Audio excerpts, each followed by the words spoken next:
விஜய் கட்சி இவ்வளவு பெரிய எழுச்சியை ஏற்படுத்துது. எல்லாரும் டாக் ஆஃப் த டவுனா, டாக் ஆஃப் த எலெக்ஷனா, மேன் ஆஃப் த மேட்சா ஏன் விஜய் இருக்கிறார் அப்படின்னா, 40 வயசு கீழே இருக்கக்கூடிய பையன் பூரா அங்கதான் உட்கார்ந்து இருக்கான். அவனா ஓடி வர்றான், அவனா வேலை பார்க்கிறான், அவனா தோரணம் கட்டுறான், அவனா கொடி கட்டுறான், அவனா அவ்வளவு வேலையும் பண்றான், வாலண்டியர் பண்றான். அப்ப அந்த கூட்டத்தை பார்த்து மற்ற கட்சிகளுக்கு கதி கலங்குது.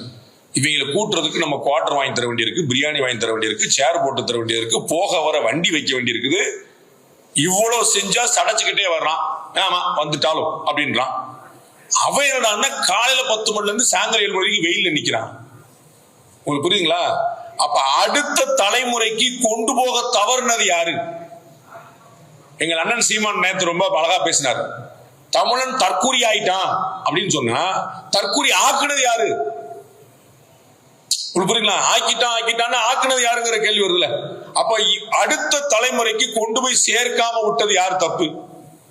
இவ்வளவு நல்ல விஷயங்கள் இருக்கு, நல்ல விஷயங்கள் பத்தாதே, அதை சொல்லணும்ல. நல்ல விஷயங்கள் நடந்திருக்குங்கிறத சொல்லணும்ல, சொல்றது இல்ல.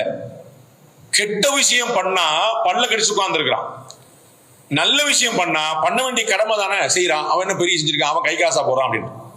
அப்ப நல்லதை ஆதரிக்காமல் போனால் பொல்லது வீட்டு வாசல் நிற்கும்.